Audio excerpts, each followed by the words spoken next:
పోయిటి వాళ్ళ ఇంటికి సంబంధించిన బీగాలు గుర్తించి డూప్లికేట్ బీగాలు అయితే చేయించుకోరమ్మని చెప్పారన్నమాట. వాటిని ఎలా చేయించాను, ఎందుకు చేయించుకోరమ్మన్నారు చూపిస్తా చూసేయండి. ఈ షాపు మిశ్రఫన్ ఏరియాలో హోమ్ సెంటర్ లో ఉంటది. అతనికి 2 బీగాలు నాకు డూప్లికేట్ కావాలని చెప్పి చూపించా. ఈ షాప్ లో వచ్చేసి చాలా రకాల కీ చైన్లతో పాటు మన దగ్గర ఎలాంటి కారు ఉన్నా దానికి సంబంధించి రిమోట్ అయినా సరే, కీస్ అయినా సరే రెడీ చేసిస్తారు. బ్యాటరీలు అయిపోయినా ఇక్కడ మార్చిస్తారు అనమాట. ఆల్రెడీ వాళ్ళ దగ్గర ఇలాంటి సాదా కీస్ అయితే ఉంటాయన్నమాట. దాన్ని ఆ మిషన్ లో పెట్టేసి మనం ఇచ్చిన ఒరిజినల్ కీని కూడా మిషన్ కి సెట్ చేసి మన ఒరిజినల్ కీ ఏ షేప్ లో ఉందో ఆ షేప్ లో అయితే కట్ చేపిస్తాడు మిషన్ దగ్గర. ఇవి వచ్చేసి కొత్త కీస్ 2 రెడీ చేసేసాడు.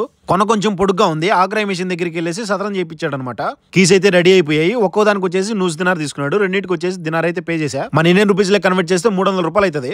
నేను చేయించుకోవచ్చిన డూప్లికేట్ బీగాలు పనిచేస్తున్నాయా లేదా అని చెప్పేసి దివాని అయితే ఓపెన్ చేశా. ఓకే, ఆ కీ అయితే దివాని ఓపెన్ అయిపోయింది. దానికి సంబంధించిన బాత్రూమ్ అనమాట ఇది. కీ పెట్టి ఓపెన్ చేస్తే ఓపెన్ అయింది. ఈ బీగాల గుర్తు వచ్చేసి ఒకటి కోవిడ్ దగ్గర ఉంటది, ఒక గుర్తు వచ్చేసి పని మనుషుల దగ్గర ఉంటుంది. వీళ్ళ బంధువులు ఎవరన్నా దివానీలోకి వస్తున్నారంటే మన దగ్గర ఉన్న గుర్తు తీసుకొని వచ్చి ఓపెన్ చేసి క్లీన్ చేసి పెట్టేయాలి ముందే. చూసారు కదా, 2 కీస్కి వచ్చేసి 290 రూపాయలు అయింది. ఒకదానికి ఎంత కామెంట్ చేసి ప్లీజ్ వీడియో నచ్చిన లైక్ అండ్ సబ్స్క్రైబ్. ఉంటా బాయ్.